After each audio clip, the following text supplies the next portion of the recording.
A Bewitched Ship by W. Clark Russell. About 10 years ago, began my friend Captain Green, I went as second mate of a ship named the Ocean King. She'd been an old Indiaman in her time and had a poop and topgallant forecastle, though alterations had knocked some of the dignity out of her. Her channels had been changed into plates with dead eyes above the rail, and the eye missed the spread of the lower rigging that had naturally sought in looking at a craft with a square stern and windows in it, and checkered sides rounding out into curves. That made a complete tub of the old hooker. Yet, spite of changes, the old-fashioned grace would break through. She looked like a lady who has seen better days, who has got to do work which servants did for her in the times when she was well off, but who, let her set her hand to what she will, makes you see that the breeding and the instincts are still there, and that she's as little to be vulgarized by poverty and its coarse struggles, as she could be made a truer lady than she is by money. Ships, like human beings, have their careers, and the close of some of them is strange, and sometimes hard, I think. The Ocean King had been turned into a collier, and I went second mate of her when she was full up with coal for a South African port. Yet this ship, that was now carrying one of the dirtiest cargoes you could name, barring phosphate manure, had been reckoned in her day a fine passenger vessel, a noble Indiaman indeed. Her tonnage was something over 1,100, with a cuddy fitted up royally. Many a freight of soldiers had she carried round the Cape. Many an old nabob had she conveyed, and Indian potentates who smoked out of jeweled hookahs, and who were waited upon by crowds of black servants in turbans and slippers. I used to moralize over her just as I would over a tomb, when I had the watch and was alone, and could let my thoughts run loose. The sumptuous cabin trappings were all gone, and I seemed to smell coal in the wind, even when my head was over the weather side.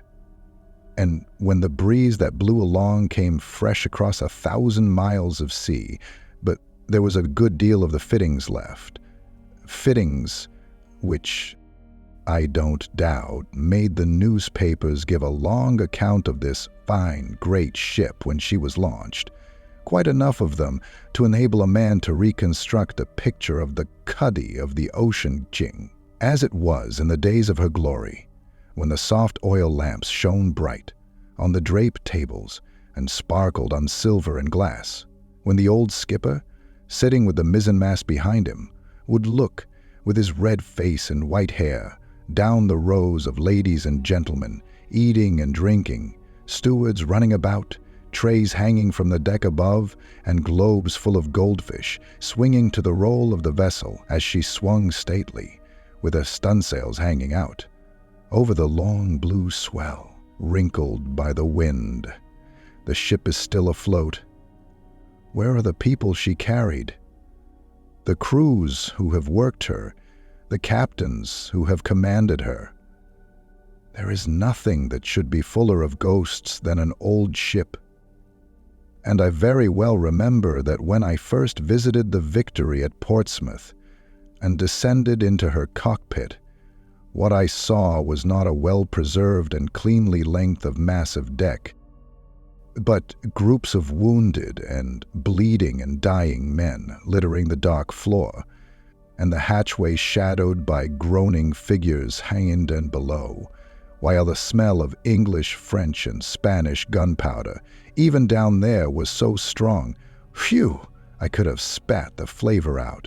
Well, the old Ocean King had once upon a time been said to be haunted. She had certainly been long enough afloat to own 100 stories, and she was so stanch and true that if ever a superstition got into her, there was no chance of its getting out again. I only remember one of these yarns. It was told to me by the dockmaster, who had been at sea for many years, was an old man, and knew the history of all such craft as the Ocean King. He said that in '51, I think it was, there had been a row among the crew. An Italian sailor stabbed an Englishman who bled to death. To avenge the Englishman's death, the rest of the crew, who were chiefly English, thrust the Italian into the forepeak and let him lie there in darkness. When he was asked for, they reported that he had fallen overboard. And this seems to have been believed. Whether the crew meant to starve him or not is not certain, but after he had been in the forepeak 3 or 4 days, a fellow going behind the galley out of the way of the wind to light his pipe, it being then 4 bells in the first watch, came running into the forecastle with his hair on end and the sweat pouring off his face, swearing he had seen the Italian's ghost. This frightened the men prettily. Some of them went down into the forepeak and found the Italian lying there dead, with a score of rats upon him, which scampered off when the men dropped below. During all the rest of the voyage, his ghost was constantly seen, sometimes at the lee wheel, sometimes astride of the flying jib boom. What was the end of it? I mean, whether the men confessed the murder, and if so, what became of them? The dockmaster said he didn't know. But, be this as it may, I discovered shortly after we had begun our voyage that the crew had got to hear of this story, and the chief mate said it had been brought aboard by the carpenter, who had picked it up from some of the dockyard laborers. I well recollect 2 uncomfortable circumstances. We sailed on a Friday, and the able and ordinary seamen were 13 in number, the idlers and ourselves aft, bringing up the ship's company to 19 souls. When, I suppose, in her prime, the Ocean King never left port short of 70 or 80 seamen, not to mention stewards, cooks, cook's mates, butcher's mate, baker, on the rest of them. But double topsail yards were now in. Besides, I understood that the vessel's masts had been reduced and her yards shortened, and we carried stump 4 and mizzen top gallant masts. All being ready, a tug got hold of our tow rope, and away we went down the river and out to sea. I don't believe myself that any stories which had been told the men about the ship impressed them much. Sailors are very superstitious, but they are not to be scared till something has happened to frighten them. You're merely telling them that there's a ghost aboard the ship they're in won't alarm them till they've caught sight of the ghost. But once let a man say to the others, "There's a bloomin' spirit in this ship," lay your head again the forehatch, and you'll hear him gnashing his teeth and rattling his chains. And then let another man go and listen, and swear, and perhaps very honestly, that he heard the noises plain, and you'll have all hands in a funk, talking in whispers, and going aloft in the dark nervously. In our ship, nothing happened for some days. We were deep and slow, and rolled along solemnly, the sea falling away from the vessel's powerful round bows as from a rock. Pile what we could upon her, with tacks aboard, staysails drawing, and the wind hitting her best sailing point, we could seldom manage to get more than 7 knots out of her. One night I had the first watch. It was about 2 bells. It was a nice wind and a red moon crawling up over our starboard beam. We were under all plain sail, leaning away from the wind a trifle, and the water washed along under the bends and lines through which the starlight ran glimmering. I was thinking over the 5 or 6 months, which voyages which old wagons after the pattern of this ship took in getting to India, when, seeing a squall coming along, I sung out for hands to stand by the main royal and mizzen-top gallant halyards.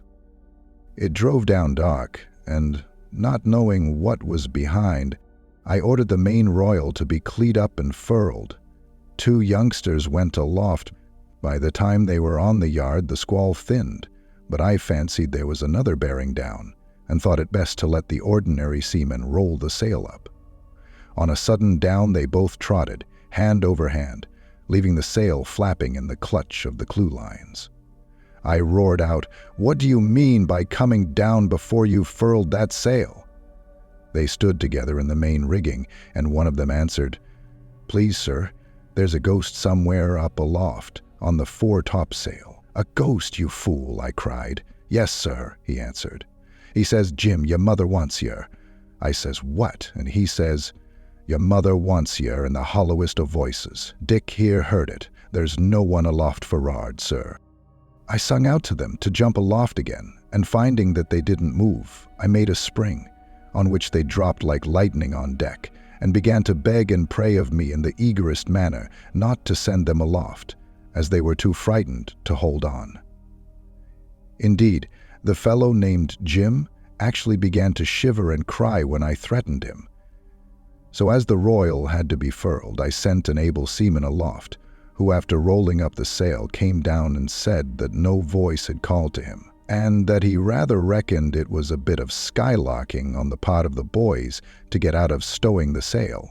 However, I noticed that the man was wonderfully quick over the job, and that afterward the watch on deck stood talking in low voices in the waist.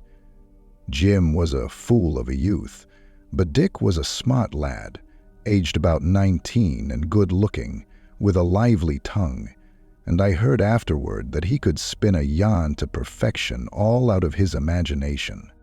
I called him to me and asked him if he had really heard a voice, and he swore he had. "Did it say," said I, "'Jim, your mother wants you'?" "Aye, sir," he answered, with a bit of a shudder, "as plain as you yourself say it. It seemed to come off the foretop gallant yard, where I fancied I see something dark a-moving, but I was too frightened to take particular notice. It was not long after this, about 11 o'clock in the morning, that, the captain being on deck, the cook steps out of the galley, comes walking along the poop, and going up to the skipper touches his cap, and stands looking at him. "What do you want?" said the captain, eyeing him as if he took him to be mad. "Didn't you call, sir?" says the cook. "Call?" cries the skipper. "Certainly not." The man looked stupid with surprise and muttering something to himself went forward. 10 minutes after he came up again to the skipper and says, "Yes, sir," as a man might who answers to a call. The skipper began to swear at him and called him a lunatic and so on, but the man, finding he was wrong again, grew white and swore that if he was on his deathbed, he'd maintain that the captain had called him twice. The skipper, who was a rather nervous man, turned to me and said, "What do you make of this, Mr. Green? I can't doubt the cook's word. Who's calling him in my voice?" "Oh, it's some illusion, sir," said I, feeling puzzled for all that.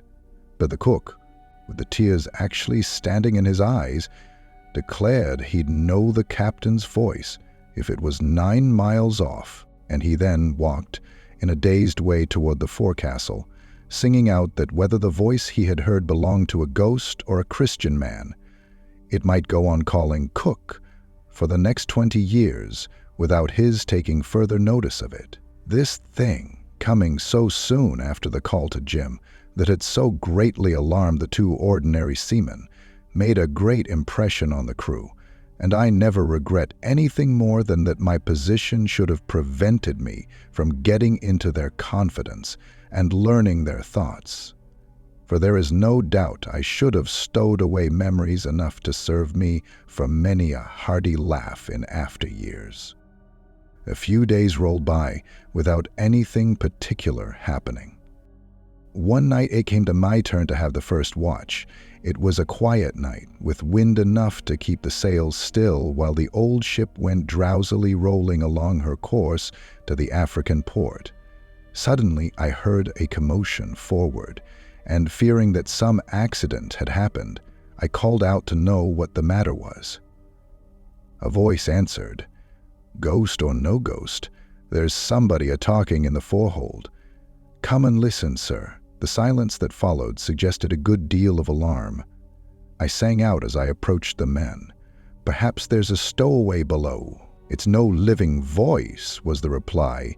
"It sounds as if it comes from a skeleton." I found a crowd of men standing in odd postures near the hatch, and the most frightened of all looked to me to be the ordinary seaman Dick, who had backed away on the other side of the hatch and stood looking on, leaning with his hands on his knees and staring as if he were fascinated.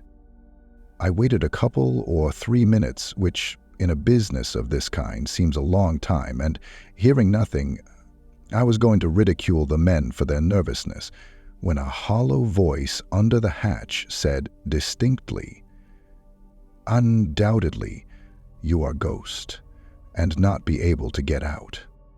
I was greatly startled and ran aft to tell the captain, who agreed with me that there must be a stowaway in the hold and that he had gone mad.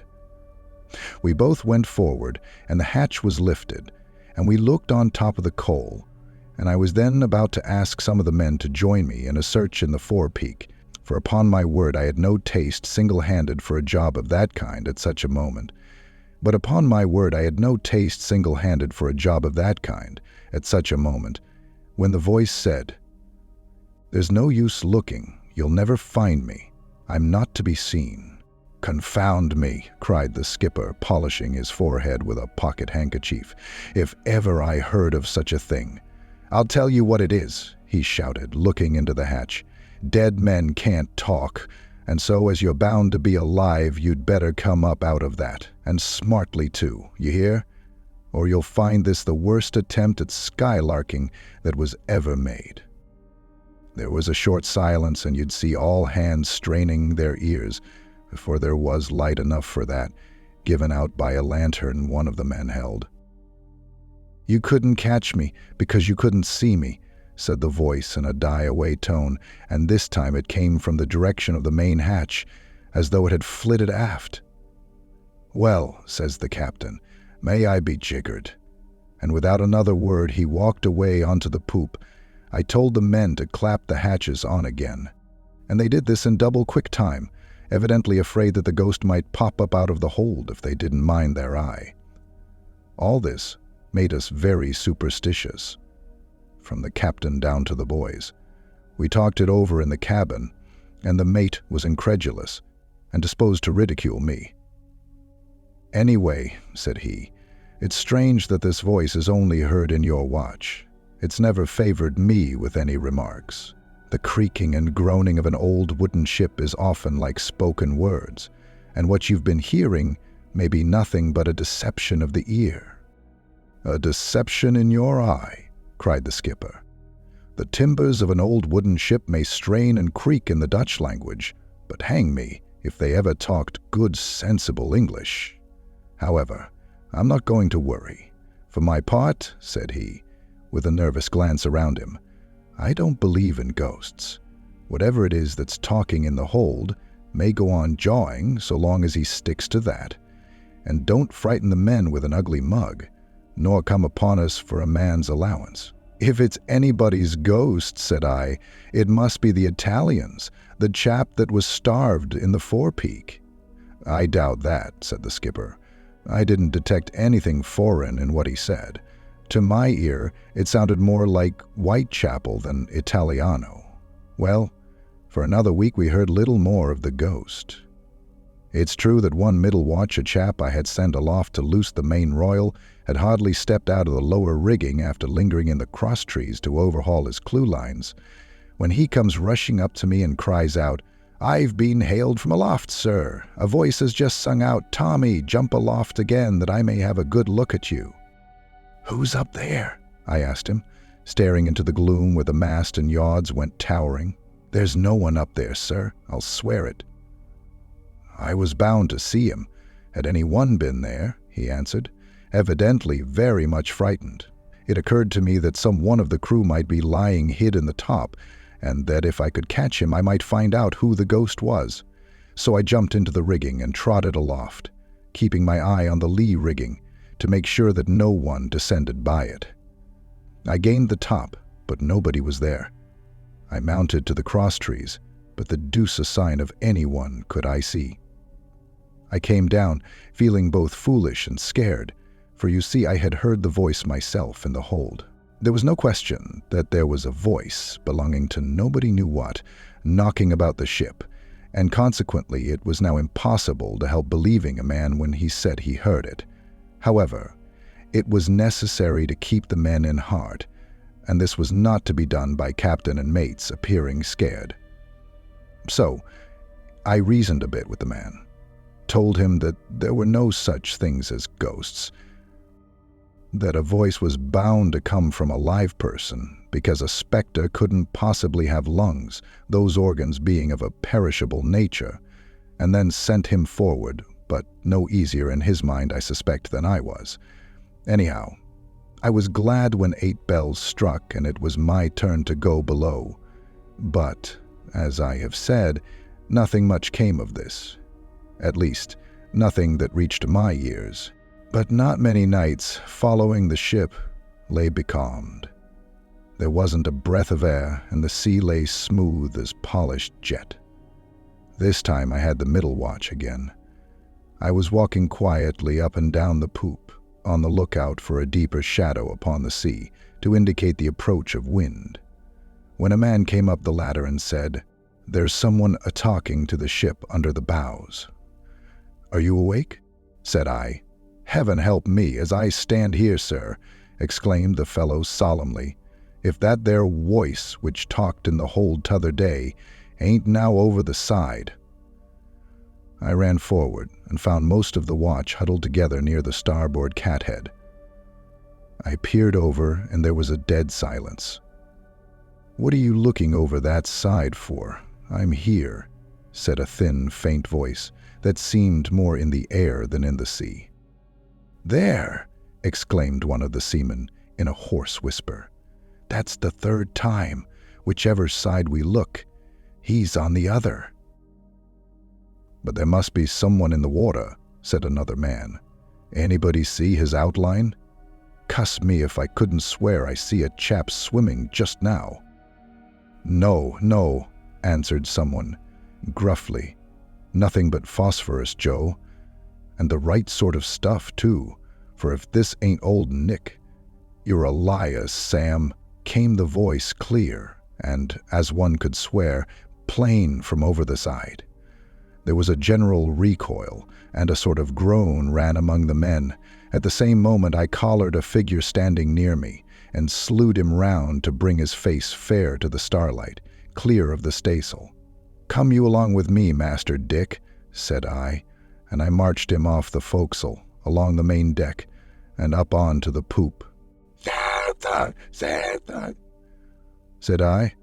"Why, to have kept your secret you should have given my elbow a wider berth. No wonder the voice only makes observations in my watch.